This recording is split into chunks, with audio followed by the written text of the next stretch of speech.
Hello student, last video में हमने catfish culture ये टॉपिक देखे थे।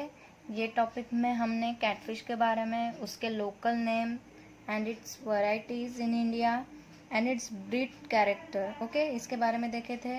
Then we have seen about the seed collection and steps for starting a catfish culture. ठीक है, कौन से स्टेप्स लेने पड़ेंगे अगर हम कैटफिश कल्चर कर रहे हैं उसके लिए। अभी नेक्स्ट है, इसी में ही continue, that is the pond management.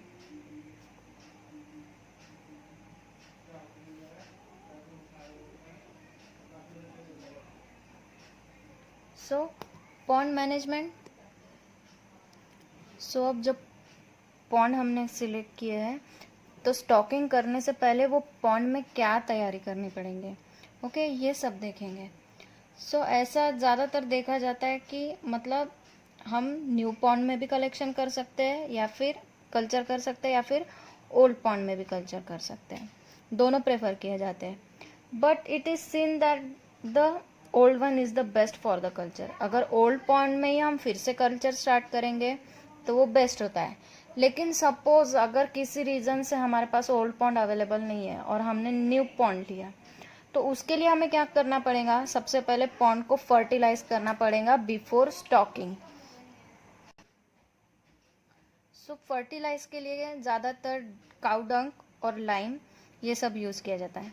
तो what is the main purpose for fertile the pond? Fertile करने से क्या होता है कि जो पॉन्ड में जो प्लैंटन्स है वो ग्रोथ होते हैं, उससे फिशेस को जो है वो नेचुरल फूड मिल जाता है। इसके वजह से पॉन्ड फर्टिलाइज करना ज़रूरी होता है।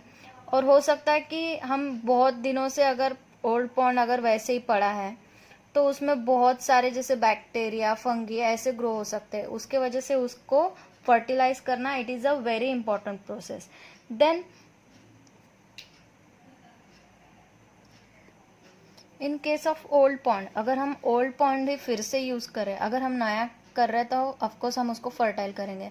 लेकिन हम न्यू पॉन्ड अगर यूज़ कर रहे, सॉरी ओल्ड पॉन्ड अगर यूज़ कर रहे हैं, तो उसके लिए स्टॉकिंग करने से पहले सबसे पहले पूरे पॉन्ड को क्लीन कर देंगे, उसमें जितने भी वीड्स या फिर स्मॉल प्लांट्स है वो पूरे निकालेंगे, फर्टाइल करेंगे, उसे कुछ दिन कम्प्लीटली ड्राई होने देंगे। फिर ड्राई होने देने के बाद उसमें वाटर फिल करेंगे, वाटर फिल करके उसे 2-3 दिन रखेंगे। देन उसी के बाद हम जो फिंगरलिंग्स है, दैट इज कैटफिश के फिंगरलिंग्स को बोलते हैं मिनाउस, ओके, फिर उनको ट्रांसफर करेंगे पॉन्ड में। So the catfish can be cultivated in both new and old pond. It can be cultivated on both new and old pond.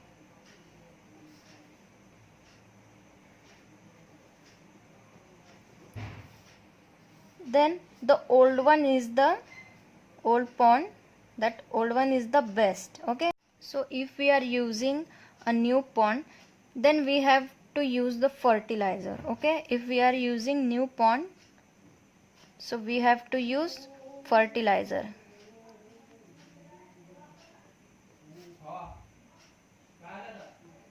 Fertiliser use करना पड़ेगा, such as example dung and lime, ये हमें use करना पड़ेगा pot को fertile करने के लिए। Then if the soil of your pond is not fertile, then it will hamper the health and proper growth of the fishes. If the soil is not fertile, if the soil is not fertile, then it will be a problem for the fishes. अगर fertile नहीं करेंगे तो वो fishes के लिए फिर problem create कर सकती है। Then if the in case of cultivating in old pond, dry the pond perfectly before stocking the catfish. If we are using old pond,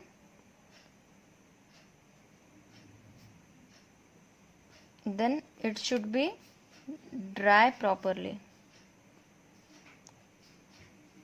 okay, it should be dry properly before stocking.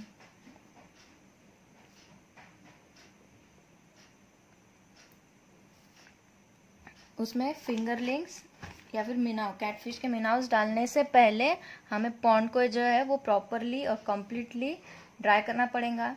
Dry करने के बाद फिर क्या करेंगे कि excessive clay जो रहेगा उससे रिमूव कर देंगे।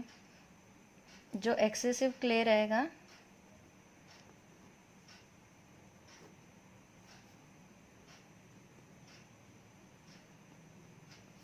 उसको रिमूव कर देंगे,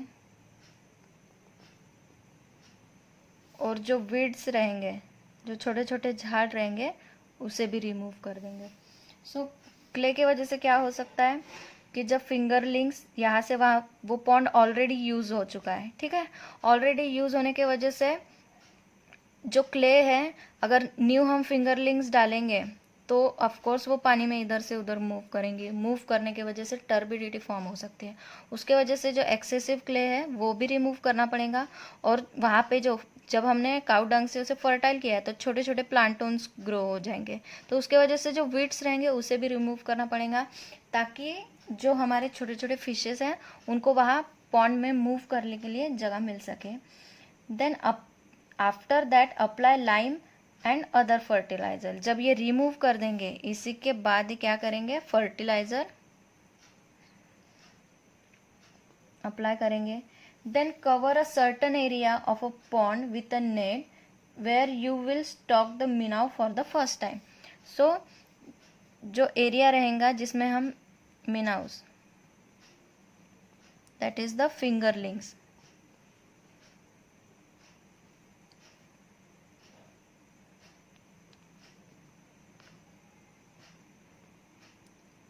उनको क्या करेंगे, पॉन्ड में स्टॉक करने के बाद उनको नेट से कवर करेंगे। नेट से कवर करेंगे जब first time, okay, first time जब हम स्टॉक करेंगे तब। तो ये क्यों, उनको प्रेडेटर से बचाने के लिए। So covering the place with a net will prevent the fish from some harmful predator such as frog and snake. अब ये नेट से कवर इसलिए कर रहे हैं ताकि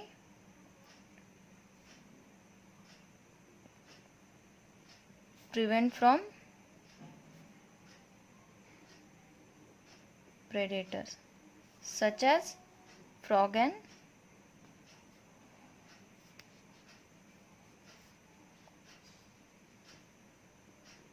snake। इनसे बचाने के लिए पहले हम क्या करेंगे, जो पॉन्ड हमने जिसमें फिंगरलिंग्स हमने स्टॉक किया है उसे नेट से कवर कर देंगे। So snake are harmful, sorry, the snake harms a lot then a frog. Okay, जो स्नेक्स होते हैं वो ज़्यादा हार्म करते हैं फ्रॉग से। Then fill the pond with the fresh water. अब ये सब करना है तो सबसे पहले क्या करेंगे कि अगर हम कोई पॉन्ड में स्टॉक करने जा रहे हैं, अभी फिंगरलिंग स्टॉक करने जा रहे हैं, तो सबसे पहले क्या करेंगे, पॉन्ड को पहले तो फर्टिलाइजर से फर्टाइल करेंगे। देन आफ्टर दैट वो पॉन्ड को ड्राई होने देंगे।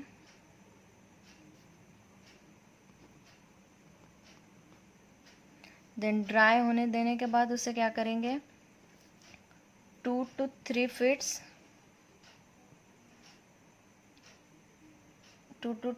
फीट्स वाटर से फिल करेंगे। लेकिन ये फर्स्ट टाइम के लिए, ठीक है।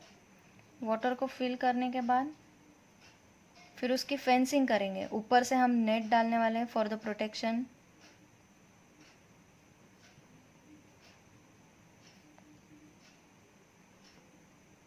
फिर उसी के बाद जो मिनाउज है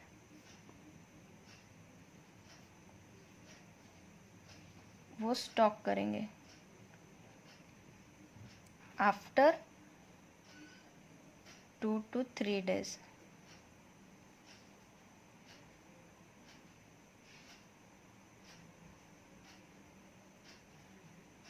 ओके, आफ्टर 2 to 3 डेज जब पॉन्ड फिल करने के बाद उसे 2 से 3 दिन वैसे ही रहने देंगे। देन फिल करने के बाद पहले उसकी प्रॉपरली फेंसिंग कर लेंगे, बाद में उसमें जो फिंगरलिंग्स है दैट इज द मिनाव, उसे फिर स्टॉक करेंगे।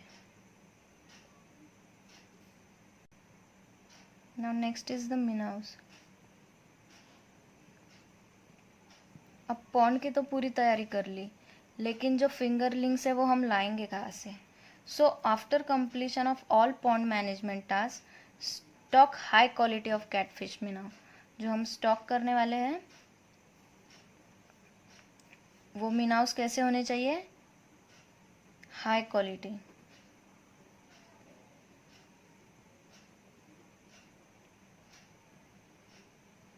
अब हाई क्वालिटी क्यों? क्योंकि अगर पुअर क्वालिटी के स्टॉक करेंगे तो वो डिसीज फ्री नहीं रहेंगे, ठीक है, जल्दी मर जाएंगे, उसके वजह से कल्चर भी प्रॉपरली नहीं हो पाएगा। इसलिए जो हाई क्वालिटी के, अच्छे क्वालिटी के, which are the disease free, ऐसे हमें कैटफिश के मिनाव्स जो है वो स्टॉक करने हैं। सो अभी इसे लेने के लिए purchase 2 to 3 inches size minnow from the hatcheries. Okay, purchase 2 to 3 inches of size of minnows from the hatcheries। Okay, hatcheries से जो 2 to 3 इंचेस साइज के मिनाव्स होते हैं, फिंगरलिंग्स, उन्हें हमें लेना है। Then there are many hatcheries available who are producing the high quality, disease free and high productive catfish minnow। so बहुत सारे ऐसे हैचरीज है कि जहाँ पे हाई क्वालिटी के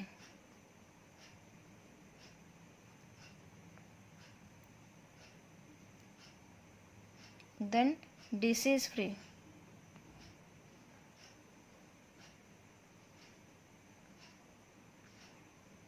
और जो हाईली प्रोडक्टिव है, ऐसे catfish minnows are available.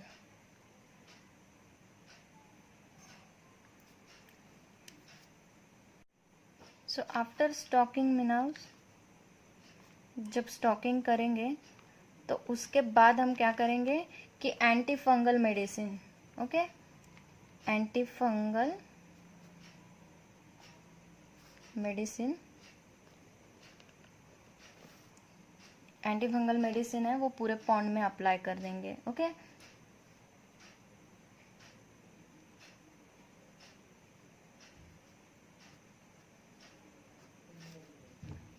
After 2 to 3 days। Okay, stocking करने के बाद क्या करेंगे कि एंटी फंगल मेडिसिन अप्लाई करेंगे पूरे पॉन्ड में after 2 to 3 days। Then this will helps to keep the minnow free from the all types of disease. So main purpose क्या है एंटी फंगस मेडिसिन का, कि the minnows will free from all the types of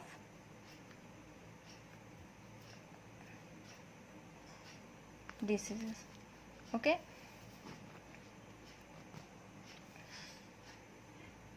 then next is the minnow density।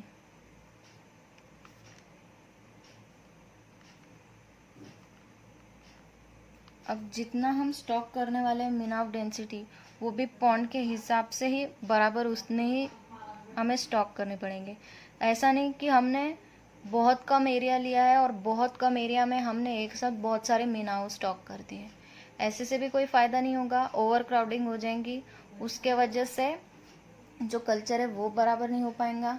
And then कि हम ज़्यादा कम भी नहीं कर सकते, अगर एकदम से ही कम कर दिया तो हमें प्रोडक्शन भी कम मिलेगा, उसके वजह से भी लॉस हो सकता है। So the density is most important. So हम कैटफिश के साथ साथ अदर स्पीसीज भी स्टॉक कर सकते हैं।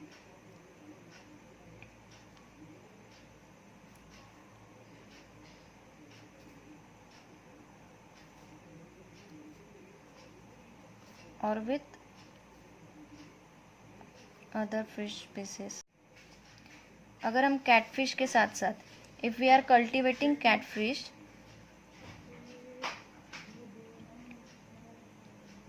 with other carps, okay, or with the other species, so then the stocking density will be most of 2500 to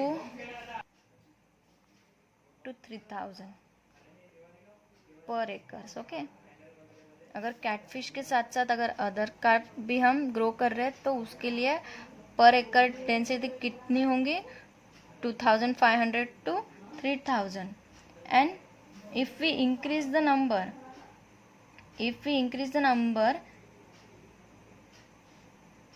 only we are using the catfish, अगर सिर्फ हम कैटफिश ही अगर कल्चर कर रहे हैं, so we can increase this number, okay,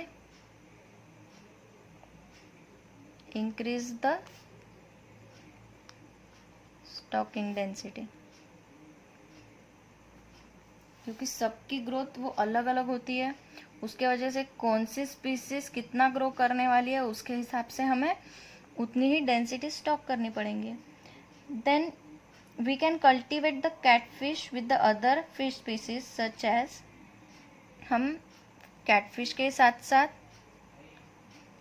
और fishes का भी कल्चर कर सकते हैं, like the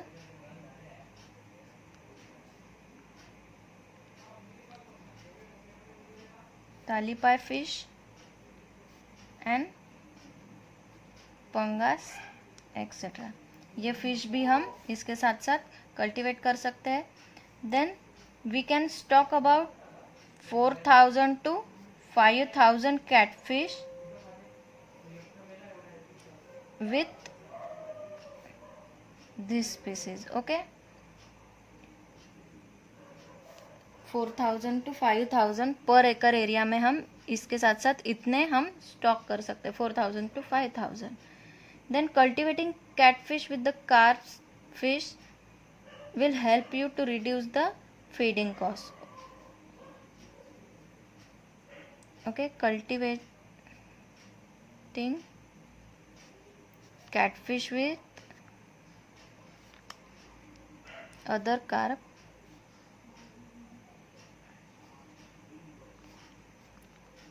can reduce the feeding rate है वो जो कम लगेगा। Then catfish will eat the food provided for the carp fish from the bottom of the pond along with the consuming their regular feed, ठीक है। Regular feed के साथ साथ अगर हम अदर कार्प भी अगर उसके साथ स्टॉक करें तो फीडिंग रेट हमें कम लग रहा है। तो ऐसा क्यों हो रहा है, क्योंकि जो दूसरी मच्छी खाएंगी उनको देख के कैटफिश भी वो भी खाने लग जाएंगी, उसके वजह से जो फीडिंग रेट है वो भी कम होगा। Then the main benefit of catfish farming with the carp fish is that the mix system help to reduce the quantity of amino gases from the pond and ensure the healthy environment for all the fish species, okay. अगर ऐसा हम mix culture अगर कर रहे हैं, ठीक है,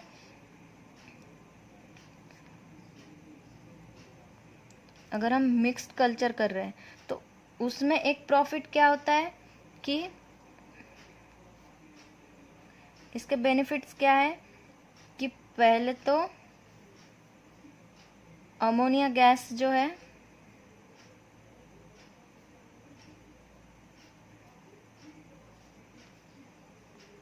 वो कम हो जाएगी, okay, that will reduce, and उससे क्या होगा कि हेल्दी एनवायरनमेंट फिशेस के लिए प्रोवाइड होगा, ओके।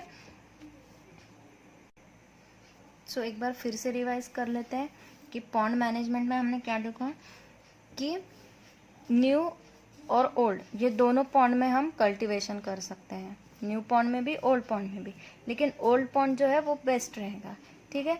लेकिन अगर हमें ओल्ड पॉन्ड अवेलेबल नहीं है और हम अगर न्यू पॉन्ड में कर रहे हैं तो न्यू पॉन्ड में कल्चर करने से पहले हमें उसे फर्टिलाइज करना पड़ेगा, ओके। तो फर्टिलाइज किससे करेंगे, एक तो डंग से या फिर लाइम से, that is cow dung, okay. उससे हम पहले फर्टिलाइज करेंगे। फर्टिलाइज इसीलिए किया जाता है ताकि वहाँ पे जो है उनको नेचुरल एनवायरनमेंट मिल सके, पॉन्ड में नेचुरली प्लांट ग्रो हो सके, उससे फिशेस को नेचुरल फूड मिलेगा, इसलिए उसे फर्टिलाइज करते हैं। सो अगर सॉइल फर्टाइल नहीं रहेंगी तो फिर वो प्रॉब्लम क्रिएट कर सकती है, ठीक है, फिशेस वहाँ नहीं रह पाएंगी। लेकिन ये तो हो गया न्यू पॉन्ड के लिए कि उसे फर्टिलाइज करना है। लेकिन अगर ओल्ड पॉन्ड ही हम फिर से डबल यूज़ कर रहे हैं तो उसके लिए स्टॉकिंग करने से पहले सबसे पहले क्या करना पड़ेगा? Before stocking the pond should be dry properly. उसे स्टॉकिंग करने से पहले पूरा कंप्लीटली ड्राई करना पड़ेगा।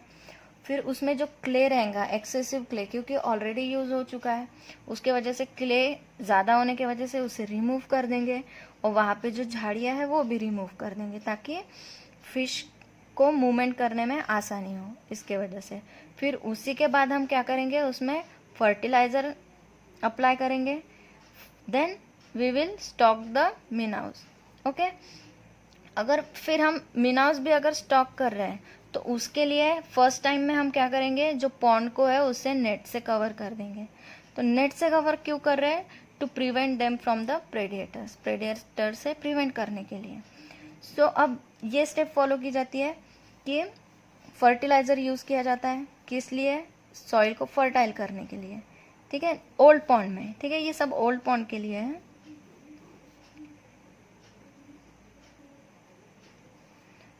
पहले फर्टिलाइज़र से फर्टाइल किया जाता है उसे, देन फर्टिलाइज़र अप्लाई करने के बाद उसे कम्प्लीटली ड्राई किया जाता है। देन कम्प्लीटली ड्राई करने के बाद उसे 2 से 3 फीट पानी भरा जाता है फॉर द फर्स्ट टाइम, ठीक है। फर्स्ट टाइम के लिए हम 2 से 3 फीट पानी से फिल करेंगे पॉन्ड को। देन उसके बाद उसकी फेंसिंग करेंगे फॉर द प्रोटेक्शन। देन उसी के बाद उसके मिनाउस जो है वो स्टॉक करेंगे आफ्टर 2 to 3 days आफ्टर, ठीक है। अब मिनाउस को अभी हमें स्टॉकिंग करना है, हमने पॉन्ड की तैयारी कर ली, लेकिन मिनाउस कैसे लाने हैं हमें? So the high quality catfish minnows, okay, ये प्रेफर किया जाता है। हाई क्वालिटी के हमें यूज़ करना है, क्योंकि पुअर क्वालिटी के यूज़ करेंगे तो हमें कल्चर में बहुत ज़्यादा नुकसान होगा, उसके वजह से हाई क्वालिटी के यूज़ करने पड़ेंगे। सो परचेस करते वक्त 2 to 3 इंचेस साइज ऑफ मिनाउ हमें परचेस करना है हैचरी से, ठीक है। तो ऐसी बहुत सारी हैचरीज है जिसमें high quality, disease free and high productive catfish minnows जो है वो अवेलेबल है। फिर हमने अगर खरीद लिए, खरीदने के बाद जब उसे स्टॉक करेंगे, ठीक है, स्टॉकिंग करने के बाद 2 से 3 दिन बाद हमें पूरे पॉन्ड को एंटी फंगल मेडिसिन अप्लाई करना है। तो ऐसा क्यों करना है? ऐसा करने से क्या होगा कि जो मिनाउस है वो free from the all types of diseases, उनको कोई डिसीज नहीं होंगी, इसलिए हमें एंटी फंगल मेडिसिन जो है वो पूरे पॉन्ड में अप्लाई करनी है। देन द मिनाउ डेंसिटी, अब कितनी डेंसिटी हमें डालनी है कि अगर हम कैटफिश के साथ साथ अगर अदर और स्पीसीज हम उसके साथ साथ अगर कल्चर कर रहे हैं तो उसके लिए हमें 2500 to 3000 पर एकर्स हम इतना स्टॉक कर सकते हैं। लेकिन अगर हम सिर्फ कैटफिश ही स्टॉक कर रहे हैं तो उसके लिए ज़्यादा, ठीक है, इंक्रीज कर सकते हैं हम इतने। देन कैटफिश के साथ साथ हम और कौन से फिशेस स्टॉक कर सकते हैं? That is the tilapia fish and pangas, okay, ये फिश हम इसके साथ साथ स्टॉक कर सकते हैं। तो अगर इतने स्टॉक कर रहे हैं तो उसकी डेंसिटी कितनी रहेंगी? 4000 to 5000, इतनी डेंसिटी के फिंगरलिंग्स हम वहाँ पे स्टॉक कर सकते हैं।